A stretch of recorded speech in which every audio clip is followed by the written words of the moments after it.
¿Qué tal? ¿Cómo están, amigos y amigas de esta comunidad? Como siempre, un gusto, como siempre, un placer que nos acompañen. Pues vamos con nuestro comentario de este domingo, que tiene que ver, por supuesto, con temas nacionales e internacionales. Comencemos con este asunto de la guerra allá en Asia Occidental por parte de Estados Unidos e Israel en contra de Irán, en contra del Líbano, la participación también ya activa de Yemen, de Irak, por cierto. Donald Trump continúa lanzando todo tipo de improperios, continúa lanzando todo tipo de declaraciones que hay que analizar a fondo porque me parece, bueno, no me parece, yo cada día estoy más convencido de una estrategia y ahorita vamos a ponerlo sobre la mesa. Como les he dicho, nunca he creído tener la verdad absoluta, ni mucho menos. Yo pongo sobre la mesa una idea o lo que yo entiendo y de ahí partimos en la plática. ¿Qué fue lo que dijo Donald Trump? Donald Trump, ya sabe usted que todas las mañanas a través de Truth Social impone una agenda declarativa en este marco de la guerra. Da un pronunciamiento que de inmediato se replica por los medios de comunicación, se toma para el análisis, ¿no? De diferentes personalidades y por supuesto se comienza a dilucidar, a desentrañar qué es lo que quiere decir, cómo lo quiere decir. Hay voces como la del querido el querido, perdón, Roberto Lamadrid, que decía el discurso de Trump no se puede analizar realmente. ¿Por qué? Porque no sabemos qué es lo que dice sea cierto y qué es lo que dice es mentira, ¿no? A final de cuentas, o por qué lo está diciendo hasta cierto punto. Eh, Hay otras voces que dicen sí se puede analizar y hay que analizarlo por aquí, por acá y demás. A mí me parece que hay un fondo en las posturas de Donald Trump. Eh, Hoy, por ejemplo, ¿no? Dice, el martes será el día de la central eléctrica y el día del puente, todo en uno, en Irán. No habrá nada igual. Abran el maldito estrecho, malditos locos, o vivirán en el infierno. Ya verán, alabado sea Alá, el presidente Donald Trump. Aquí, por ejemplo, nos topamos con una persona que si uno lee esto, pues caray, ¿no? Es una especie de esquizofrénico, con todo el respeto para las personas que padecen esta enfermedad, una especie de estandopero, ¿no? Una especie de bravucón, de bully, que amaneció constipado, que amaneció estreñido y por lo tanto lanza acciones de esta naturaleza, utilizando incluso términos religiosos, lo cual es una provocación, por supuesto, calificativos, ¿no? Descalifica a su contraparte llamándolos locos cuando él se comporta de la misma o peor manera, ¿no? En esa definición como tal. Y nuevamente cae en la amenaza por el estrecho de Hormuz cuando horas antes él mismo pues había señalado que el estrecho de Hormuz no le importaba. Incluso el propio Donald Trump, horas después, señala que el lunes podría haber un acuerdo con Irán. Claro, él dirá que impulsado por sus amenazas, su postura, su valentía y su macho alfavismo, ¿no? Pero la realidad de las cosas es que esta simple expresión nos puede mostrar también el otro lado de la moneda, es decir, un presidente desesperado, un presidente cuyas declaraciones, amenazas y bravatas no hacen mella, ¿no? En la contraparte, un presidente que ya no sabe cómo imponer su voluntad ante las críticas, tanto internas como externas, ante las presiones de diferentes capitales, de diferentes intereses financieros, ante la caída en picada de su propia popularidad que compromete el resultado para el Partido Republicano de las elecciones intermedias y lo muestra tal y como se ha mostrado Trump a través de toda su trayectoria, tanto personal como política, como un hombre violento, un hombre con cero contención emocional, pero también me parece que hay otros matices que vale la pena explorar, ¿no? La respuesta, por supuesto, de Irán, pues es la respuesta que le da el adulto al niño, ¿no? Irán es muy claro en ese sentido con Trump, no cae en sus provocaciones así de inmediato, pero no baja el discurso tampoco. Pero, por ejemplo, la Embajada de Irán en Tailandia publicó un contundente mensaje, una contundente respuesta a Donald Trump. Dice, a juzgar por cómo el presidente de los Estados Unidos dice palabrotas como un adolescente, parece que el país ha llegado a la edad de piedra antes de lo esperado. Fue lo que publicó la misión diplomática burlándose precisamente de la postura de Donald Trump. Eh, Hubo una postura nuevamente también del gobierno de Irán que abiertamente le pide a Trump, ¿no? Que cuide sus palabras, porque el infierno se volverá para él y para todos sus aliados. Ahora, Trump en este marasmo, le digo, de contradicciones, o si no contradicciones, sí cambios de humor supuestamente aleatorios. Posteriormente dijo, hay buena posibilidad de alcanzar mañana, es decir, el lunes, un acuerdo con Irán antes de que se cumpla el plazo que les di de las 48 horas, porque ya sabe que según él, Irán está presionadísimo por las 48 horas y está tratando de cerrar acuerdos y demás. Es lo que dice Donald Trump, insisto. No hay nada, absolutamente nada que corrobore lo que él está diciendo. Incluso ni siquiera de los trabajos de inteligencia que se han filtrado, se han publicado, da cuenta de un escenario como el que está manejando Donald Trump. Que haya negociaciones es muy probable a través de Pakistán, a través de Turquía, que no sería extraño, hay que decirlo claramente, pero que sea bajo las condiciones y situaciones que está vendiendo Trump, sí me parece que hay una distancia muy grande. Incluso Trump, en esta verborrea, ¿no?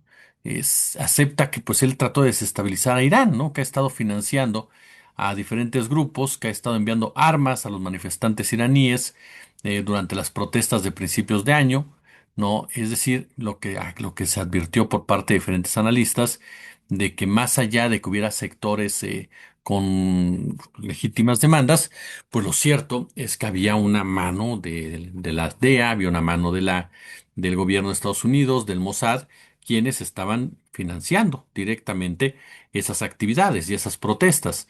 Entonces, incluso armándolas, por lo que reconoció el propio Donald Trump. Dijo, un montón de armas que enviamos a través de los kurdos, fue lo que señaló el propio Donald Trump, que además imagínese usted este nivel, ¿no? Este nivel de diplomacia, si se le puede llamar así, en donde la CIA arma sus clásicas perversidades macabras, llega a acuerdos, te voy a meter armas aquí, te voy a financiar acá, y de repente aparece el borracho de la fiesta de 15 años y dice, sí, los estuvimos armando, sí, hicimos esto, sí, hicimos el otro. Eso a mí ahí sí me parece que Trump confunde la agresividad con poder, ¿no? Él cree que por generar esta inestabilidad, él cree que por generar este tipo de violencias, él cree que por generar ese tipo de enconos, él es más poderoso o el gobierno de Estados Unidos es más poderoso o demuestra hasta dónde llegan los tentáculos del gobierno de Estados Unidos. Claro, insisto, tampoco se sorprende a nadie, porque todo mundo, si no todo mundo, muchas voces, vuelvo a ponerlo sobre la mesa, muchas voces pues abiertamente habían dicho esto y habían denunciado esto, porque además pues hay algo que dice que han dicho dos grandes analistas a quienes mando un fuerte abrazo, que dicen pues muchas veces de lo que se trata solamente es de revisar la historia, o sea, no hay que ser ningunos eruditos, aunque luego hay quienes sí se creen, no hay que ser ningunos eruditos, hay que revisar la historia, simplemente hacer match con la actualidad y a partir de ahí comienzas a darte cuenta de muchas circunstancias. Em, Otra declaración que hace Trump hoy, que viene a contradecir la que le acabo de mencionar, es, si no llegan a un acuerdo rápido, estoy considerando volar todo por los aires y apoderarme del petróleo. Ujú. Es decir, que él ya está hablando de volar completamente Irán, ¿no? Completamente. Eso es lo que dice Donald Trump, ¿no? Estoy considerando volar todo por los aires y apoderarme del petróleo. Ujú. Es una cantidad de cosas de Trump, híjole, muy particulares. ¿No? Y que ahorita, insisto, déjeme nada más terminar de darles toda esta información, porque vuelvo a lo mismo, ¿no? Lo que vuelva a caer en puntos en donde, por un lado, pues podemos llegar a esa circunstancia de decir, un tipo que amenaza con matar a todo mundo, que amenaza con crímenes contra la humanidad, que utiliza este tipo de léxico y que todo tiene que ver con la frustración y derrota, porque las cosas no salen como él piensa, o como él cree, ¿no? Que deben de salir. Hay un posteo de mi querido Jesús López Almejo, a quien le mandamos un fuerte, fuerte abrazo, ¿no? En donde Jesús maneja el término de mitómano soberbio, o que está encontrando con una realidad que ya parece desesperarle. Sus mensajes en redes, declaraciones en TV, Me recuerdan, dice Jesús, el video meme surgido de la película La caída de Hitler, Hitler se entera, en la que el fascista tomaba ya impotentes decisiones basadas en escenarios y en cifras ficticias. Dice Jesús, acá Trump mintió para iniciar una brutal y no provocada guerra de agresión contra Irán al servicio de Netanyahu. Y desde hace un año Trump ha violado artículo por artículo del Instituto de Roma, ha dejado constancia de ello con Yemen, Venezuela, Cuba, Gaza, Siria, Irak y ahora Irán, y la realidad se le estampa en la cara con la feroz y eficaz respuesta iraní. Gran parte de sus bases militares en el Golfo están destruidos, las sedes en la región de enormes corporaciones tales como Citigroup, Amazon, Oracle, Palantir o Nvidia, así como las embajadas de Estados Unidos en Irak y Arabia han sido fuertemente atacadas. El estrecho de Hormuz, antes abierto a la libre navegación de Estados Unidos, ha quedado ya cerrado para esos intereses y esto se ha traducido en pérdidas millonarias para sí mismo y sus aliados, es lo que recuerda el querido tocayo. Pero no, Trump mantiene pues esta idea o estos conceptos, dice Jesús, de que él va ganando. Ahora, ya le comentaba esto que dijo el presidente del Parlamento iraní, Mohammad Baghed, quien advirtió a Trump que va a arrastrar a Estados Unidos y a sus aliados a un infierno, en pocas palabras. Ahora, ¿qué pasa con el tema del piloto? A ver, lo que iba a ser una misión de élite, que por cierto Donald Trump hoy en la mañana festejaba como la recuperación de los dos pilotos nunca antes vista, mostrando el poderío estadounidense, pues ahí están los datos. Las cosas no salieron tan bien como presume Washington. Dos aviones C-130J Combat King 2 perdidos. Al menos dos helicópteros destruidos, bajas humanas. Hasta el momento no se han confirmado cuántas. El piloto rescatado está gravemente herido, ¿no? Este, en fin, o sea, se lo llevaron al piloto, pero los iraníes dicen, pues si ganan tres derrotas de ese tamaño, pues van a salir destruidos en 3 días, ¿no? A final de cuentas queda claro que la superioridad tecnológica de Estados Unidos no ha sido tal. Y este rescate, ¿no? Rescate del piloto, pues la verdad vino a evidenciar otra vez, ¿no? Cómo se ha ido cerrando la simetría en la disputa entre ambas partes y lo que es un factor clave en todo ello, ¿no? Que no podemos dejarlo de lado y que tiene que ver, por supuesto, ¿no? Que tiene que ver con esta situación incluso de que Estados Unidos cada día parece que se mete más y más y más a este conflicto, ¿no? Entonces, ahí tiene usted estas declaraciones de Trump que habla de volar todo y demás, pero que la realidad, pues parecería que lo contradice. Incluso el ex general del Estado Mayor Presidencial del Ejército de Estados Unidos, y bueno, el ex jefe del Estado Mayor del Ejército de Estados Unidos, el general Randy George, pues incluso haciendo mofa dijo que los soldados estadounidenses merecen líderes valientes y con carácter, ¿no? Eso fue lo que sentenció en todo este conflicto que hemos visto. Mire, híjole, yo insisto en todo esto, ¿no? El tiempo. Le comentaba al principio y con esto voy cerrando. Esta estrategia narrativa de Trump, o más bien dicho, este intento de diseño de salida, que como le reitero, puede ser, como bien señala Temoris Greco, señala Jesús López Almejo, que es una desesperación ya por parte de Trump, pero también podemos darle otro sentido, es decir, el reloj está corriendo, el tiempo está siendo clave. Lo que hoy ocurre entre Irán y Estados Unidos no encaja en el molde clásico de la confrontación militar. Es una guerra no convencional, ¿sabe? No es una guerra total, pero tampoco es una paz tensa, ni tampoco son simples, bravatas. Estamos ante un pulso, y es un pulso prolongado donde el verdadero campo de batalla está siendo incluso el propio sistema. Y me explico.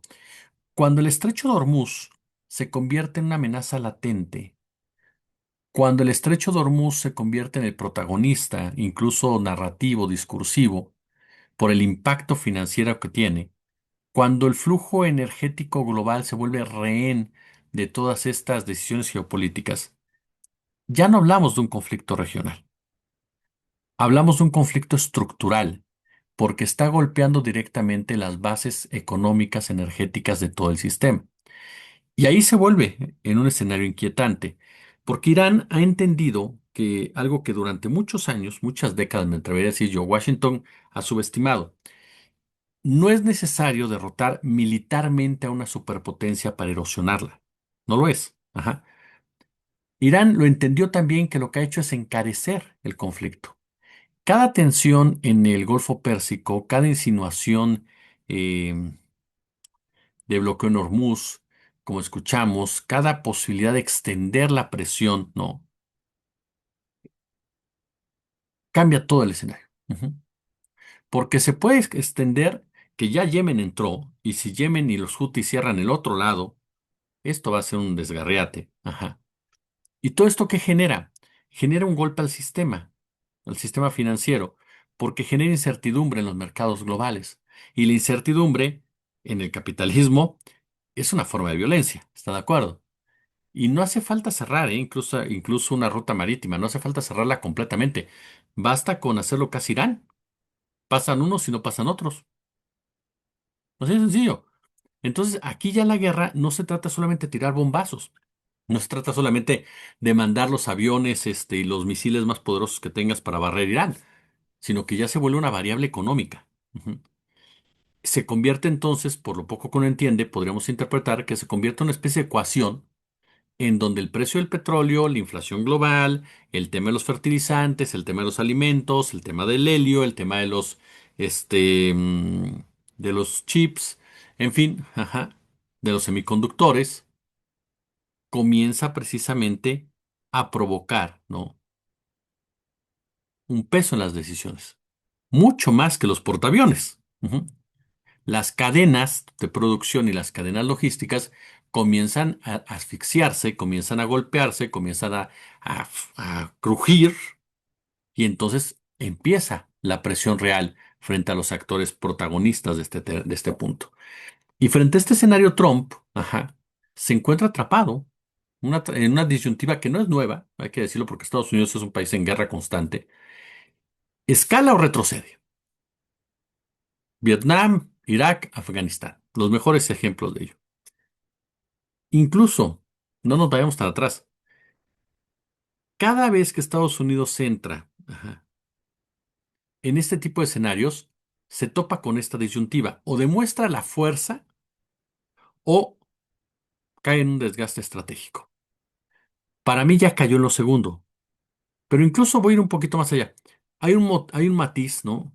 Que me parece que no hay que dejarlo de lado. El tiempo. Al que le urge, por estas situaciones que le pongo sobre el terreno, terminarlo es a Estados Unidos.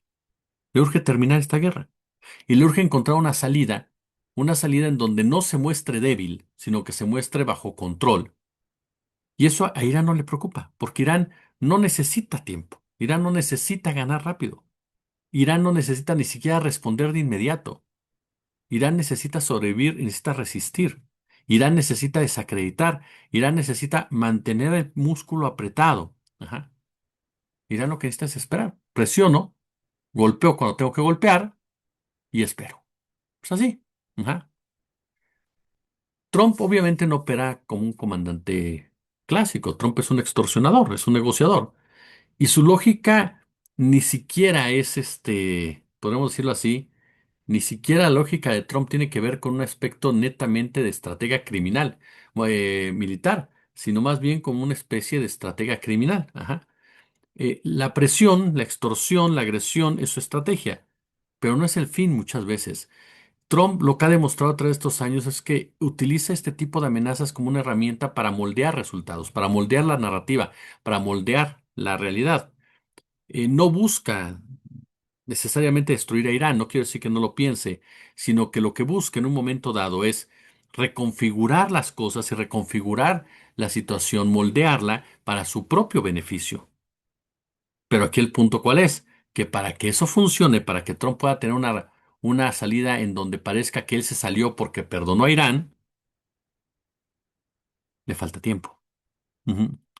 Y cada día la presión se vuelve más y más caótica, aunque puede parecer dosificada. Lo cierto es que cada día está ahí. Ahora, a Estados Unidos le conviene generar esa presión también porque genera una cierta incertidumbre hacia Irán. El tema es que Irán, al no ser un enemigo convencional, Irán, al no ser un enemigo cualquiera, pues no cae en esa estrategia de Trump de presionar, presionar, presionar, presionar, generar incertidumbre, cambiar la opinión a cada rato e intimidar por eso, provocar fracturas internas, como le sucedió en Venezuela. Aquí no. Aquí con Irán ese discurso no camina. Ajá. Por eso de repente parecería esa locura de que un día amenaza, otro día quiere hablar, otro día escala, otro día se contiene, otro día ofende. Es un cálculo que hace Trump. Un cálculo que incluso creo podemos pensarlo comunicacionalmente que él habla a audiencias distintas. Porque a Irán le puede estar mandando las amenazas de una guerra larga, ¿no? De que te voy a acabar. A los aliados una especie de esperanza cuando dice, no va a durar tanto. Y a su propia audiencia cuando habla de que va a haber, una negociación, ¿no? Es un teatro estratégico el que hace Trump, en muchos sentidos. Y vuelvo a lo mismo, la diferencia está en el que tienes enfrente. Aquí no solamente hablamos de territorio o de seguridad, también hablamos de narrativas. Y eso es algo muy interesante de esta guerra. Ajá. Salir de una guerra no es lo mismo que perderla, siempre y cuando tú cuentes la historia, siempre y cuando tú puedas contar la historia. Estados Unidos en este momento, me parece, ha ido entendiendo, contra sus propios intereses, que no necesita imponerse al 100% en el campo de batalla porque es muy probable que ni lo logre y que cada día se entrampe más. Pero no puede dejar de lado o no puede parecer que no tiene el control de la situación. Ajá. Esa es la diferencia entre una retirada estratégica que le mantiene un posicionamiento y liderazgo a una derrota histórica. Y aquí es entonces en donde la escalada se vuelve muy peligrosa. ¿Por qué? Porque cada movimiento no solamente busca alterar la realidad, sino que busca alterar la percepción de la realidad. Y ahí llego y con eso voy concluyendo al factor clave, el tiempo. Irán ha demostrado durante décadas que puede enfrentar sanciones, aislamiento, campañas de deslegitimación, no responde con prisa, no reacciona bajo presión, es un actor que juega a corto, largo, corto, mediano y largo plazo, y eso descoloca completamente la estrategia estadounidense, porque la presión para ser efectiva, pues necesita resultados visibles. ¿Está de acuerdo? Y todo lo que ha hecho Estados Unidos no le permite alcanzar los objetivos para los que lanzó esta guerra. Y mientras no los alcance, Estados Unidos habrá sido derrotado como tal. Y entonces, obviamente, los aliados pues empiezan a dudar, todo el mundo se tensa, ni hablar de los mercados, ¿no? Internamente Estados Unidos padece lo que estamos viendo y se va a ir incrementando. Y yo creo que aquí hay que preguntarse incluso algo. No tanto quién va ganando, porque eso es muy complicado por lo que hemos platicado y por el manejo de información y las cantidades de imágenes que hay, sino más bien qué está cambiando. Y se los decía hace unos días, ¿quién controla el sistema internacional? ¿Quién define las reglas? O sea, ¿quién tiene la capacidad real de imponerlas? Esta guerra es clave en eso. Ujú. Muy, muy clave. Porque si Estados Unidos sale derrotado, si Estados Unidos sale golpeado, si Estados Unidos no sale con las características que le acabo de mencionar, como que él se retira porque ya hizo lo que tenía que hacer y ya destrozó Irán y ya se va y casi casi les perdonó la vida y con permiso, Estados Unidos puede perder mucho, mucho, mucho. Y puede ser, como se ha venido diciendo ya en diferentes espacios, por gente que sabe mucho más que su servidor, el final del imperialismo en muchos sentidos. Trump quiere apostarle la inestabilidad controlada, le llaman, pero Irán ha decidido no dejarlo. Ujú. Y cuando las cosas te explotan, no hay narrativa que alcance. Esto, como se los dije, no es una guerra convencional, es una disputa por el ritmo, por el costo, por la percepción y sobre todo el tiempo. Irán lo sabe y Estados Unidos con Trump lo padece. Pulgares arriba, como siempre un gusto, como siempre un verdadero, pero verdadero placer. Gracias y bonito domingo.